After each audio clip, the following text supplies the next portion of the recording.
Dans ces boîtes, les signatures de dizaines de milliers de Sud-Africains, récoltées dans tout le pays par ce parti. Il est venu les enregistrer au siège de la commission électorale.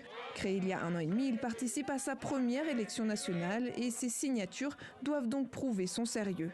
Une exigence que son leader estime inéquitable. C'est injuste parce que les partis déjà représentés au Parlement, qui ont été élus en 2019, soudain on part du principe qu'ils ont à nouveau le soutien nécessaire en 2024. Eux aussi devraient avoir à obtenir ces signatures, l'ANC et tous les autres, là c'est d'accord. Si ce parti est parvenu à obtenir les signatures, il dénonce un procédé antidémocratique qui empêche les petits partis d'avoir une chance, comme celui-ci qui, à un jour de la date limite, est en difficulté.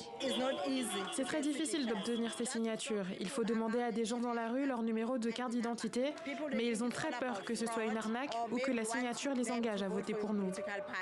La semaine dernière, la Cour constitutionnelle a rejeté une demande de ces partis de revoir ce critère. Pour la commission électorale, le but est au contraire de favoriser la démocratie, alors que chaque élection voit davantage de partis se présenter. À l'heure actuelle, nous avons plus de 376 partis enregistrés à l'échelle nationale.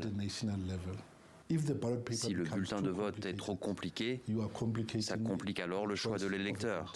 Sur ces centaines de partis, quelques dizaines participeront au scrutin. Cette autre formation, elle aussi toute nouvelle, est en pleine campagne dans ce township en banlieue de Pretoria. Pour elle, ces conditions sont un bon moyen de tester les capacités d'un parti et permettent d'éviter une dilution des votes, alors que tous ont un objectif, convaincre les déçus de la démocratie et de l'ANC, le parti de Nelson Mandela, de leur donner une chance.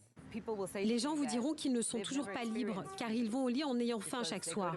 Il y a énormément de déceptions concernant ce que la démocratie promettait et ce qu'elle a accompli.